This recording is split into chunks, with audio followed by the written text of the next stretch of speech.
Coming up, I'm going to be talking about how some US senators are fighting with Disney over the launch of Venu Sports, plus also some updates on some newer content heading towards Disney Plus pretty soon. But before we go any further, make sure you do hit that subscribe button to keep up with the latest Disney Plus news. Hi, it's Roger here from What's On at DisneyPlus.com. It's time for a quick Disney Plus news roundup. So let's start talking first off about the problems with Venu Sports. So this is a brand new sports streaming service which is set to launch later this year, and it's going to combine all of the sports content from Disney's ESPN, Warner Brothers Discovery and Fox. Going to have loads of linear channels all in there that you can watch, and it's going to be priced at $42.99, so much lower than most other cable platforms. And a lot of sports fans are looking forward to this, because if they've only got cable because they watch sports, this is a great way of getting access to it. Now, unfortunately, if you are going to get this bundle, it does mean that you're not going to get access to all of the same channels that you can get through cable or like YouTube TV or Hulu Plus Live TV. And that's obviously something you need to be aware of, but the price is there. You're probably still also going to need to get access to Peacock and Paramount Plus to get access to some other major sports. Same thing with Netflix and also with Amazon. Now, some US senators, including Elizabeth Warren and Bernie Sanders, have put in a kind of a recommendation to the government that they want it to be investigated. Now, currently, right this week, they've been in court with Disney and Fubo TV to try and get at that. Fubo wants an injunction to stop the launch of it for the fall.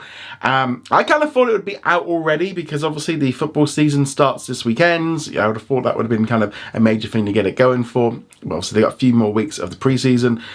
But yeah, so there's a lot of fighting going on about the fact that a lot of people are looking at this option going, they're not being able to sell this on to other places. Is it going to increase the price then for other users? And it's just generally being considered a bit of a weird little situation and a monopoly. And there's a kind of two-way sword with this.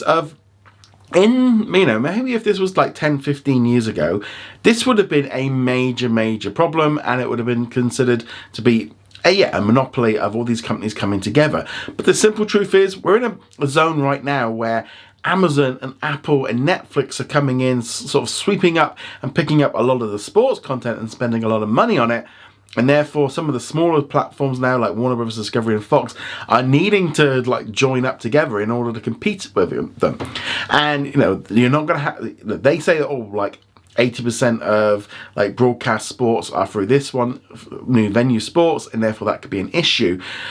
But it's that thing of in the long run, is it going to be in a monopoly? Now, obviously, if Fubo gets this injunction in place, they are saying that if this thing launches, they're going to lose most of their customers. Now, they're continuing to lose money on it, and they're pretty convinced that that's going to be a big problem for them. That's why they're fighting with it. But also many other big cable companies as well are kind of involved in this as well. Senators are asking, to get it to be investigated about being a monopoly. The trouble is I still feel like we're at this weird bit where you've got maybe some of the older ones, including maybe some of these senators, because they're not exactly spring chickens, looking at this through the eyes of broadcast television and linear television rather than through the world of streaming, where it's all going to come down to who's got the rights, who's going to pay more.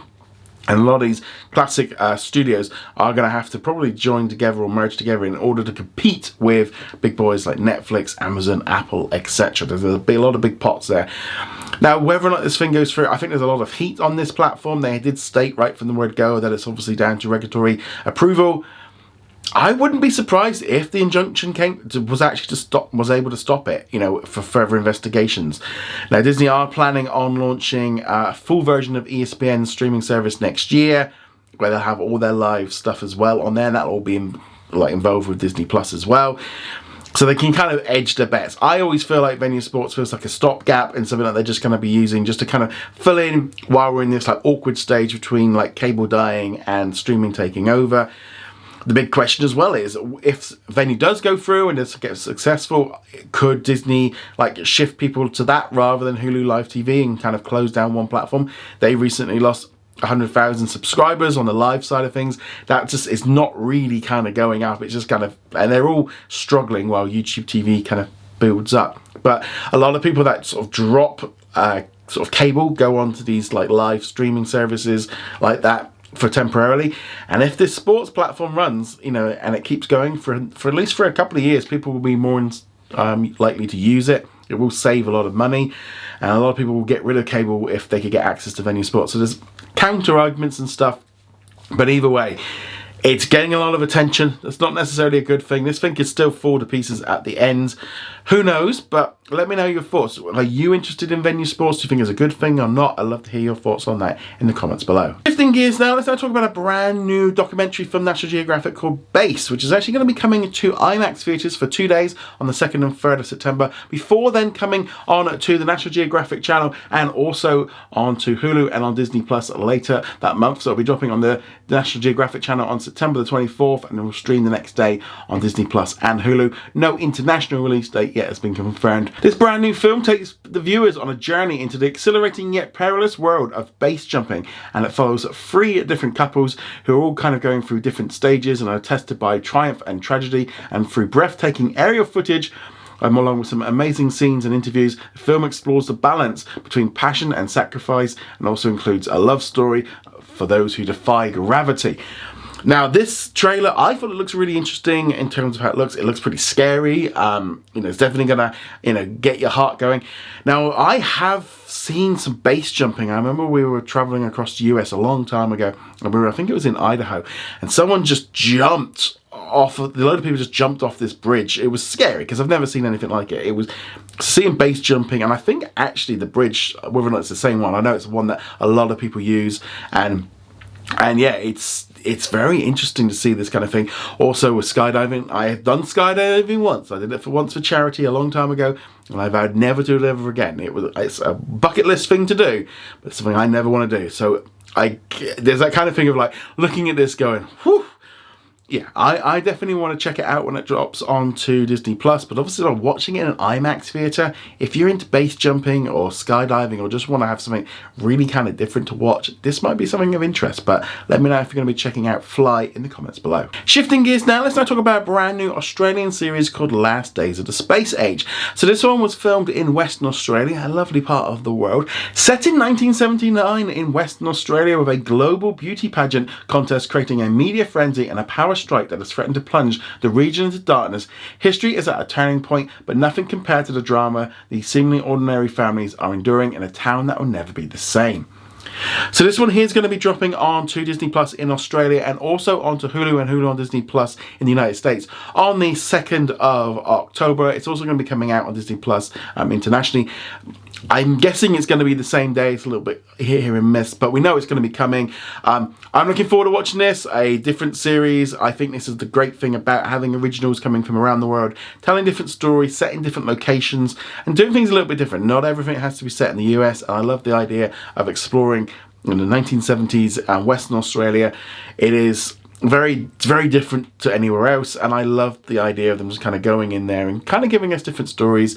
I think that's a great thing for Disney to do. I would like to see more of it. It does feel like we've kind of seen a lot of this stuff kind of fall into an end, but hopefully we'll see a little bit more of it. Enough people will check this one out. But it may be not for everyone, but nice to see a new drama series, and all of the episodes will be dropping at once. Let us know if you're going to be checking out this new Australian original series in the comments below. Question of the day, which comes from Norfolk Pyro, who says, do you think in 10 years time in the US and in the UK we'll have like free streaming service like Netflix, Disney Plus, and one with Max and one with Paramount or something? No, I don't know necessarily if there's just going to be free, and if I was to pick free, I think it would be Amazon, Netflix, and Disney. I think those are the 3 cool ones that I think are going to be big enough to be able to survive on a grand scale. I think Apple TV has a chance to kind of continue to be plodding along while Apple is still happy to put some money into it, and they're also investing in the whole kind of Apple One program, where you get your magazines and your music and you get your cloud storage, all the rest of it. So that one's got maybe a chance to kind of continue on. But I do think Max is in a bit of a situation where the company is not very good. I mean, they just literally wrote off nearly 10 billion worth of content from their library and linear channels and stuff. So they're not in a good spot. Paramount's about to get brought up. I don't think there's enough places for all of this stuff to have separate streaming services. I think we're only going to likely to subscribe to a few. And I do think that bundles are a way of kind of getting you to lock into them. But I just don't think I think there's that kind of weird thing as well of how many apps do you want to flick through. Now, I know myself, I sit there at night, I flick through BBC, and then I go for ITV, and then I go for Channel 4, and Disney Plus, and Netflix, and Paramount. And and it's like I don't even have Amazon or, and And then I've got Apple TV as well, and you flick through the app, see if there's anything new, and then you kind of then you go on, and it's kind of, you know, it's not the greatest. So the idea of getting you into one app and then you just go from one show to another, because that's generally what quite often I'll end up doing. It's like last night, it was a bit of a BBC night, so I got in there, watched a few shows, but I think there is going to be a limit to how many sort of different subscription services people will use. And I think, you know, obviously, I think when Disney get their act together and sort out what they're doing with Hulu, get a single app, and then you've got your ABC News in there, and then you've got your ESPN. They've got one app with all of that content. That's going to be a good option. I think Comcast is in a weird situation as well with Peacock, where they're still clinging desperately to the idea of cable and Sky and satellite and all this kind of stuff, and they don't seem to be fully, like, almost like they'll be quite happy just to be an internet company. It's a bit weird with them. I just don't know. It just feels like, you know, they're definitely in like 4th, 5th spot here in the UK. And I just don't know. They just don't seem to be like fully committed to going, because they still got one foot with cable and still being a provider. And I think that's where they kind of want to keep that going for a little bit longer. But I think the longer this goes on, they're going to fall further and further and further behind, because the other big boys are kind of coming in and doing stuff. But yeah, I do think Max and Paramount will end up going to sell content. I think most of the other ones, Stars, etc., they'll all eventually just go into selling content to the big boys. But the good thing is, if you've got like Disney, say you've got Disney, Netflix and Amazon as the top 3, and they're the, like, say they're the only ones that survive. The good thing is for us as consumers is there's still going to be competition between those 3. They're all going to be fighting for us. They're all going to be fighting amongst themselves to get hold of the big new shows and getting the talent and stuff.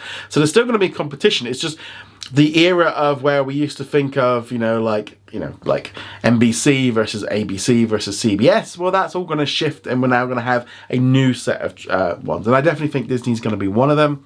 They are kind of ramping up to be one of those ones with the combined forces.